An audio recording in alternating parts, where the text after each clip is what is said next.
Hello class. So today we are going to discuss the last unit of business law, that is Negotiable Instrument Act 1881.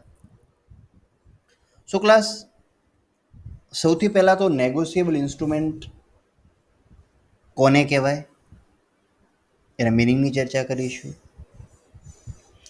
એના characteristics એટલે કે લક્ષણોની ચર્ચા કરીશું અને એના જે પ્રિઝમ્પશન છે એટલે કે એની ધારણાઓની ચર્ચા કરીશું. And then we will discuss the kinds of negotiable instrument. According to section 13 subsection 1, a negotiable instrument means promissory note, bill of exchange, or check payable either to order or to bearer. એટલે negotiable instrument એટલે કાં તો promissory not એટલે કે વચન ચિઠ્ઠી, bill of exchange એટલે વિનિમય પત્ર અથવા તો ચેક. હવે એ હુકમ પ્રમાણે હોઈ શકે, કોઈને ચૂકવવાનો આદેશ, કે બેરર એટલે કે જે ધારણ કરે છે એને ચૂકવણી હોઈ શકે. આને નેગોશિયેબલ ઇન્સ્ટ્રુમેન્ટ કહેવાય. ઘણી બધી વ્યાખ્યાઓ, મિનિંગ અવેલેબલ છે, પણ મિસ્ટર થોમસે પોતાના બુક પ્રિન્સિપલ ઓફ બેન્કિંગમાં જે થોડાક મુદ્દાઓ તારવ્યા છે એની ચર્ચા કરીએ તો એમાં છે instrument transferable by law or by custom or by usage. એટલે ઇન્સ્ટ્રુમેન્ટની હેરફેરે કાયદા મુજબ અથવા કાયદા વડે માન્ય વેપારની પ્રણાલિકા અનુસાર હોય છે. પહેલો point.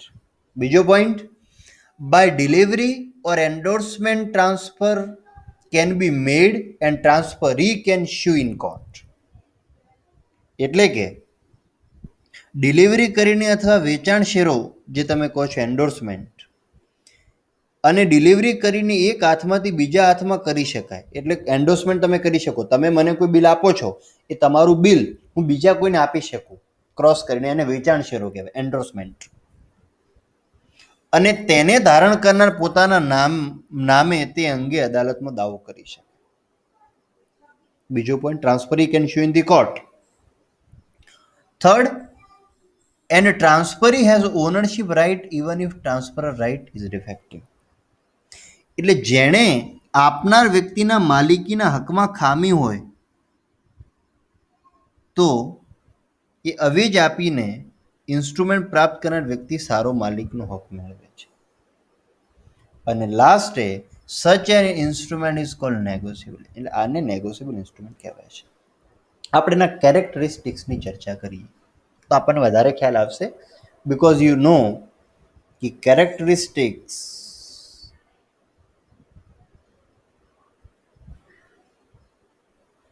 is a nature.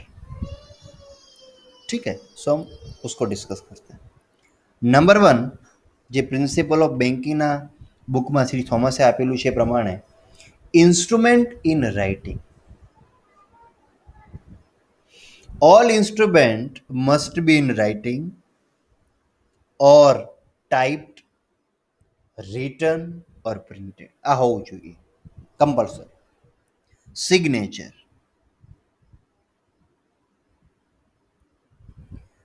As per rule of the promissory note, bill of exchange and check, a negotiable instrument should be bear the signature of the party. એટલે જે પાર્ટી છે એની કમ્પલસરી સિગ્નેચર હોય. તમે ચેકમાં જોતા હશો તમારી નીચે સાઇન કમ્પલસરી કરવી પડે. તમે બિલ ઓફ એક્સચેન્જ જોયું હશે તો તમે જોયું હશે એની નીચે સિગ્નેચર. પ્રોમિસરી નોટ એટલે વચન ચિઠ્ઠીમાં પણ સિગ્નેચર જે મુજબ હોય એ મુજબ કરેલો હોવું જોઈએ. થર્ડ છે ownership of right. Holder of the instrument gets the good ownership right, though the transferor's right is having a defect. એટલે ઇન્સ્ટ્રુમેન્ટને જે હસ્તાંતર કર્યું છે એનો માલિકી હક ખામીવાળો હોય તો પણ યથાનુક્રમ મુજબ જે ધારણ કરે છે તેને એનો હક પ્રાપ્ત થાય છે, કારણ કે એની પાસે છે અત્યારે. Payment in cash. The payment on negotiable instrument has to be settled in the terms of money, that is Indian currency. In other cases, where the instrument is crossed and delivered, it is legally transferred. એટલે કહેવાનું આ છે કે negotiable ઇન્સ્ટ્રુમેન્ટની ચૂકવણી છે માત્ર ને માત્ર આપણે ઇન્ડિયન રૂપીસમાં હોવી જોઈએ. Property number 5.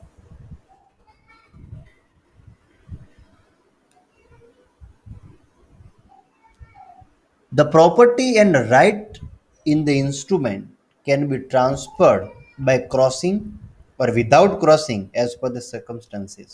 No other proof is required for this. એટલે માનો કે કોઈની પાસે ઇન્સ્ટ્રુમેન્ટ હોય તો બીજાને આપી શકે છે. હવે એ આપવાના બે રૂલ છે, કાં તો ક્રોસ કરીને આપે અને કાં તો એમને બેરર ફોર્મમાં આપે. સો નો અધર પ્રૂફ ઇઝ રિક્વાયર્ડ. આને માટે કોઈ પ્રૂફની જરૂર છે નહીં, કોઈ પુરાવાની જરૂર છે નહીં. Endorsement. When it is a bearer instrument, only delivery of the instrument to transfer is sufficient. But in case other, crossing the instrument and its delivery are sufficient for its legal transfer. Bearer instrument હોય તો હસ્તાંતરને માત્ર સોંપણી કરવી પૂરતી છે, પરંતુ અન્ય કેસમાં ઇન્સ્ટુ ઉપર જો શેરો કરવામાં આવે તો તેની સોંપણી કરવાથી કાયદેસરની ફેરબદલી થઈ ગઈ. કાયદેસરની, ઇટ્સ અ લીગલ છે જ્યારે તમે ક્રોસ કરો છો ત્યારે. Notice. No notice is required to be served to the payer of the negotiable instrument.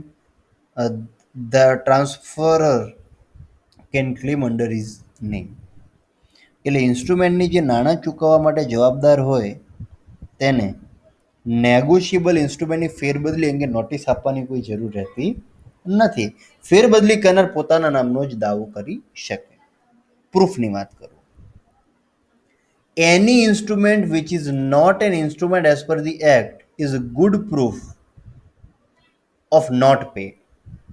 Suppose આપણે ઉદાહરણ સાથે સમજીએ. પાર્થ રાજુને લખી આપે છે કે હું તમારો ₹1000નો દેવાદાર છું. હવે કાયદા મુજબ આ કાયદેસરની વચન ચિઠ્ઠી કહેવાય નહીં, પરંતુ આ લખાણથી પાર્થે ₹1000 રાજુને આપવાના છે તેવું સાબિત થાય છે. લીગલ નથી, પણ લખાણ પરથી તેવું નક્કી થાય છે કે ભાઈ ₹10,000 પે કરવાના છે પાર્થે રાજુ. પર્ટિક્યુલર પ્રોસેસની વાત કરું તો to claim a promissory note or bill of exchange law ensures a particular and fast process. વચન ચિઠ્ઠી અને વિનિમય પત્ર ઉપર દાવો કરવા માટે કાયદામાં ખાસ અને ઝડપી વિધિ દર્શાવેલ છે, તો જેટલી પણ છે તમારે પૂરી કરવી. અને લાસ્ટ છે assumption. All negotiable instrument have સમ પ્રિઝમ્પશન. એટલે કોઈકને કોઈક ધારણાઓ છે, અઝમ્પશન છે, જે અહીંયા લાગુ પડે છે. હવે આપણે એની ચર્ચા કરીએ. પ્રિઝમ્પશન ઓફ નેગોશિયેબલ ઇન્સ્ટ્રુમેન્ટ્સ. સૌથી પહેલું છે પ્રિઝમ્પશન of consideration. The basic presumption is every instrument is written for the consideration. જેમ આપણે પહેલા વાત કરી કે એ બદલામાં જ લખવામાં આવ્યું હોય, ઇન કન્સિડરેશન, કોઈના બદલામાં તમે એને પે કરો છો. મોરઓવર, endorsement, acceptance, exchange, etc. are also done for the consideration according to the Assumption Act. Assumption Act એવું એઝમ્પશન લગાવે છે કે આજે તમે કોઈને આપો છો ઇન્સ્ટ્રુમેન્ટ લખાણ માટે, વેચાણ શેરો યા તો સ્વીકાર હેરફેર, એ કોઈ અવેજ લઈને જ થાય છે, યા તમે એના બદલામાં કંઈક લો છો, યા તો કંઈ સેવા હોય યા તો કંઈ ગુડ્સ હોય.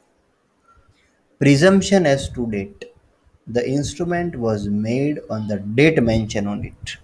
એટલે જે તારીખ દર્શાવી હોય તે જ તારીખે તે લખવામાં આવ્યું છે એવું કાયદાનું માનવું છે. તમે ભલે આજથી 2 દિવસ પછીની તારીખ લખો ચેકમાં, પણ એવું જ માને કે ચેક તમારો એ જ તારીખે લખાયો છે. પ્રિઝમ્પશન as to time of acceptance. દરેક ઇન્સ્ટ્રુમેન્ટ પાક્યા તારીખ પહેલા સ્વીકારવામાં આવ્યું હતું એવું કાયદાનું અનુમાન છે. જે પણ સ્વીકારવાની વાત છે બિફોર ઇટ્સ મેચ્યોરિટી, એને પહેલા તમે સ્વીકારી લીધું છે. Presumption has time to transfer. It is the presumption of the law that the instrument was transferred before the date of maturity.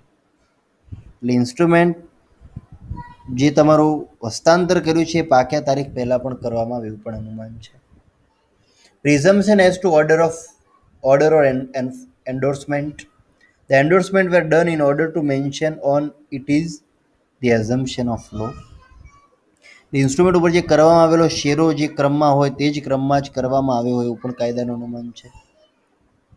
Presumption as to stamp. The stamp on lost bill of exchange, promissory note or check was according to the law. તો જે પણ stamp હોય એના પરનો પૂરેપૂરો stamp લગાવેલ હોવો જોઈએ.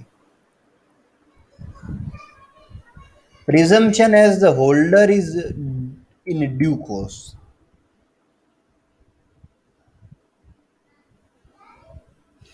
Instrument ધારણ કરે છે એને કાયદાનું અનુમાન છે કે ધારણ કરેલ વ્યક્તિ એ યથાનુક્રમ પ્રમાણેનો છે. Holder of instrument is holder is due course. When instrument is obtained through the fraud or cheating, the holder is liable and to prove that he is a holder in due course. માનો કે કોઈ ગુનાહિત પ્રવૃત્તિ થાય અને એના આવીથી તેના માલિક પાસેથી મેળવવામાં આવ્યું હોય તો પણ ઇન્સ્ટ્રુમેન્ટ ધારણ કરનારનો તેવું સાબિત કરવાની જવાબદારી ધારણ કરનારી જ હોય છે. બરાબર છે. અને લાસ્ટ જે છે એ છે presumption has to evidence of rejection.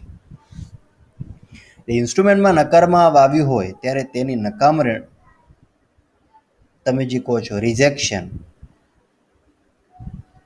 નકરામણી કે વિરોધ અંગે નોંધ કર્યા બાદ તમે પ્રમાણપત્રની સાબિતીથી ઇન્સ્ટ્રુમેન્ટ ખરેખર નકારવામાં આવે છે તો અદાલતમાં અનુમાન કરવામાં આવે છે.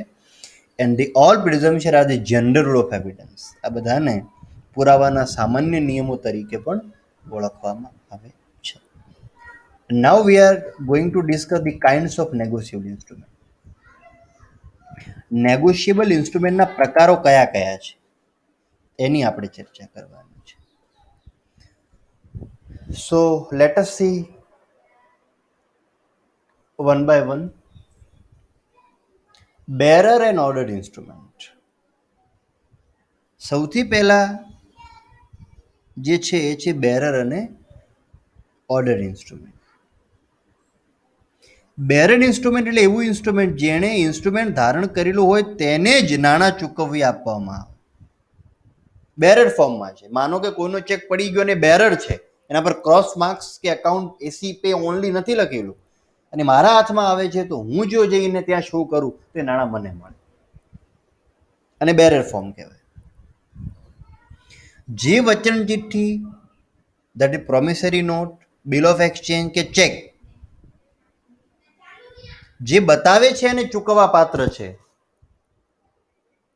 બરાબર, એટલા માટે એને બેરર ઇન્સ્ટ્રુમેન્ટ કરવામાં આવે છે. ઇન્સ્ટ્રુમેન્ટ ઉપર કરેલો એકમાત્ર એન્ડોર્સમેન્ટ બ્લેન્ક હોય તો પણ એને મળે છે. જે વ્યક્તિ પાસે બેરર ખતપત્રનો કાયદેસરનો કબજો હોય તે નાણાં ચૂકવવા માટે જવાબદાર વ્યક્તિ નાણાં ચૂકવવાની ફરજ પાડી શકે છે. બરાબર છે. સો હવે આપણે ઓર્ડર ઇન્સ્ટ્રુમેન્ટની વાત કરીએ. ઓર્ડર ઇન્સ્ટ્રુમેન્ટ એટલે એવું ઇન્સ્ટ્રુમેન્ટ જેની ફેરબદલી કરવા માટે તેના પર ફેરબદલી કરનાર વેચાણ શેરો અને તેની ડિલિવરી આપણી બંને જરૂરી છે.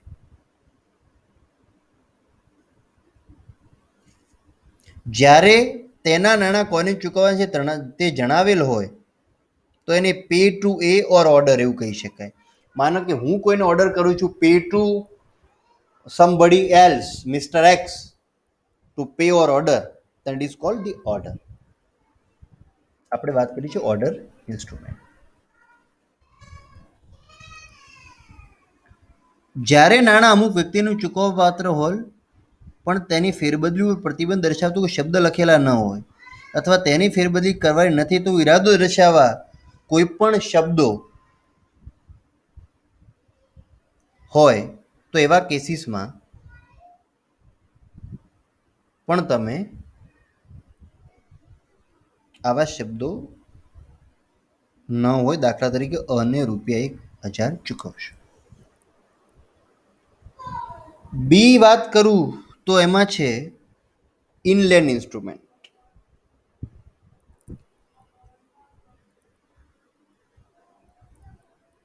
આપણે એની ચર્ચા કરીએ.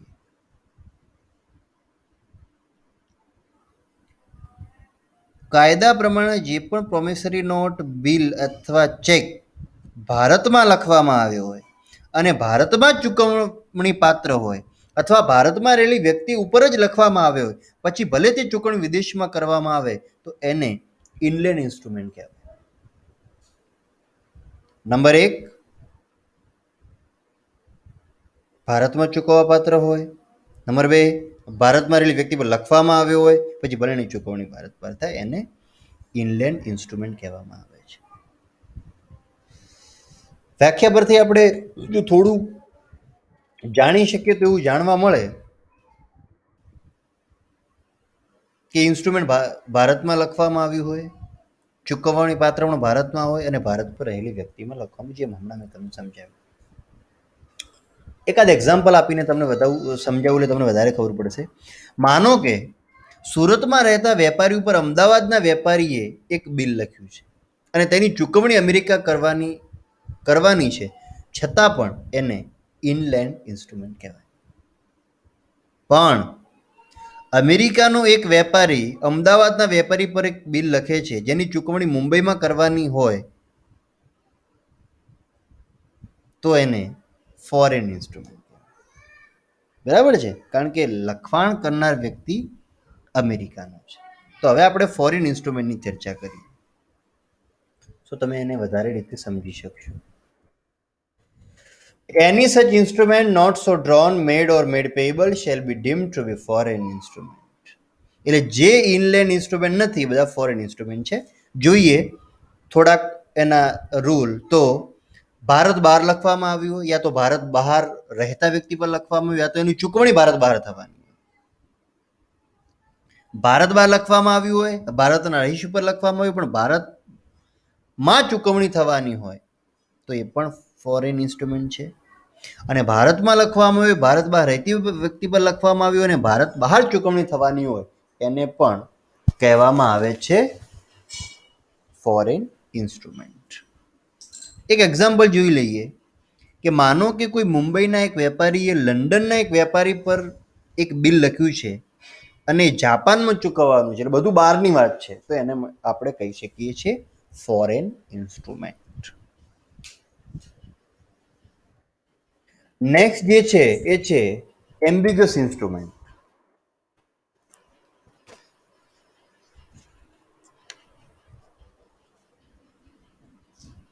ગુજરાતી થાય છે દ્વિઅર્થી. દ્વિઅર્થી.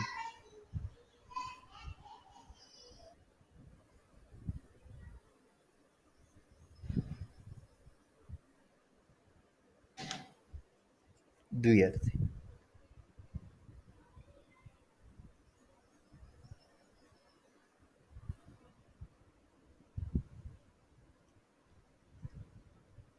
જ્યારે લખવામાં આવેલું ઇન્સ્ટ્રુમેન્ટ કે પ્રોમિસરી નોટ ગણી શકાય તેમ હોય ત્યારે આવા પ્રકારના ઇન્સ્ટ્રુમેન્ટ ધારણ કરનાર પોતાની પસંદગી પ્રમાણે તે ઇન્સ્ટ્રુમેન્ટ ગણી શકે. એકવાર ઇન્સ્ટ્રુમેન્ટની ધારણ કરનારે પોતાની પસંદગી મુજબ જે પ્રકારનું ઇન્સ્ટ્રુમેન્ટ ગણ્યું હોય તે જ પ્રમાણે જ તે ઇન્સ્ટ્રુમેન્ટ ગણાય. માનો કે કોઈ ઇન્સ્ટ્રુમેન્ટનું સ્વરૂપ જોતા લખવામાં આવેલી ભાષાને કારણે તે ઇન્સ્ટ્રુમેન્ટ યા તો પ્રોમિસરી નોટ ની બાબત નક્કી થઈ શકતી નથી, પરંતુ જો ધારણ કરનાર પોતાની પસંદગી આપે તો એને ઇન્સ્ટ્રુમેન્ટ તરીકે ઓળખવામાં આવે છે. એટલે આ દ્વિઅર્થીની વાત જેમ કરી, તમને એક ઉદાહરણ સાથે સમજાવું જેથી તમને વધારે આઈડિયા આપશે. એજન્ટ એ બીની તરફેણમાં પ્રિન્સિપલ સી ઉપર 1,000નું બિલ લખ્યું.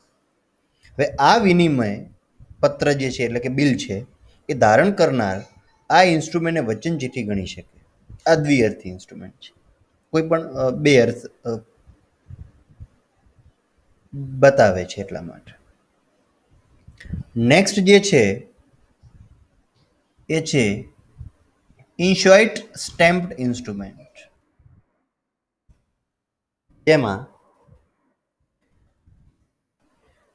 જેને કહેવાય પૂર્ણ સ્ટેમ્પ વાળું અપૂર્ણ ઇન્સ્ટ્રુમેન્ટ. ભારતમાં કોઈ પણ વ્યક્તિ કોરા કાગળ ઉપર સ્ટેમ્પ લગાડી તેના પર સહી કરી આવો કાગળ તેની પર અપૂર્ણ નેગોશિયેબલ ઇન્સ્ટ્રુમેન્ટ લખી આવો કાગળ કોઈ બીજી વ્યક્તિને આપે ત્યારે બીજી વ્યક્તિ ઇન્સ્ટ્રુમેન્ટ પર લગાવેલ સ્ટેમ્પની મર્યાદામાં રહીને રકમ લખી ઇન્સ્ટ્રુમેન્ટ સંપૂર્ણ મેળવવાનો હક છે. એના જે નિયમ છે એ પ્રમાણે કોરા કાગળ પર સ્ટેમ્પ હોવો જોઈએ, સ્ટેમ્પ જે ચોડેલ છે કાગળ પર વ્યક્તિની સહી હોવી જોઈએ, રકમ નાણાં પ્રાપ્ત કરનારની કોઈ ખૂટતી વિગત અને માહિતી હોવી જોઈએ, ઇન્સ્ટ્રુમેન્ટ જ્યાં સુધી પૂર્ણ ન થાય ત્યાં સુધી એની જવાબદારી ઉદ્ભવતી નથી. આવી બધી બાબતોનું ધ્યાન રાખવું જોઈએ.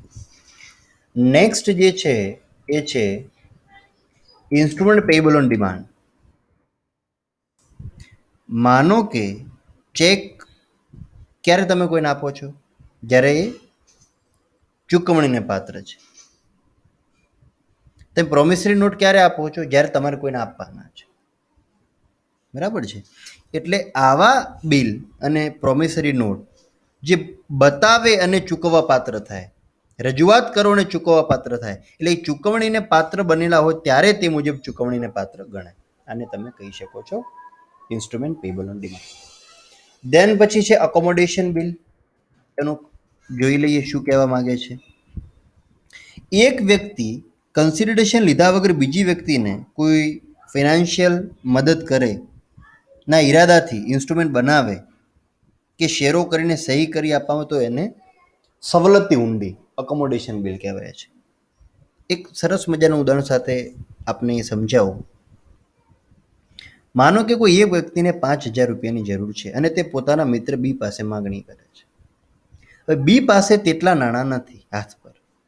આ સંજોગોમાં એ વ્યક્તિ બી ઉપર 5,000ની હુંડી લખે અને બી તેનો સ્વીકાર કરે. ત્યારબાદ આ હુંડી એ વ્યક્તિ કોઈ પણ પક્ષને આપી નાણાં મેળવી શકે. તો આ રીતે શું થાય? નાણાકીયની જે સગવડ છે સચવાઈ જાય. હવે પહેલા એ વ્યક્તિ 5,000ની હુંડી બીને આપી દે અને બી તે હુંડીના નાણાં ચૂકવે તો એને એકોમોડેશન બિલ કહેવાય. આઈ હોપ તમને ક્લિયર હશે. What is the meaning of it?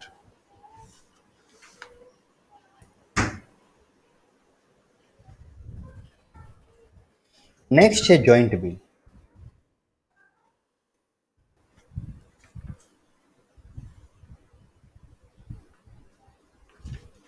Joint બિલમાં શું હોય છે?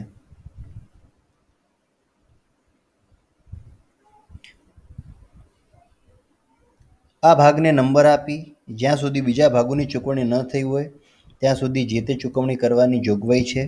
આ બધા જ ભાગો સંયુક્ત રીતે કરીને એક સેટ બનાવવા અને આ પૈકી કોઈ પણ ભાગનો અંત આવે તો વિનિમય પત્રનો એટલે કે બિલનો પણ અંત આવે. એ પ્રમાણેની જે જોગવાઈઓ છે એમાં જોઈન્ટ બિલનું એક તમને આપેલું છે સ્પેસિમેન. આપણે જોઈએ અહીંયા એનાથી ઉપરથી આપણને થોડો વધારે ખ્યાલ આવશે.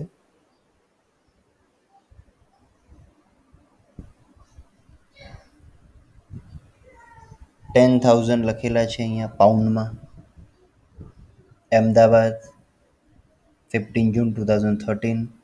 In a return of the value received by me, Messrs. Robinson Johnson Company, or whosoever they order, £10,000 should be paid within 3 months of the presentation of their first letter of exchange, the second and third of the same amount, and the dated being unpaid.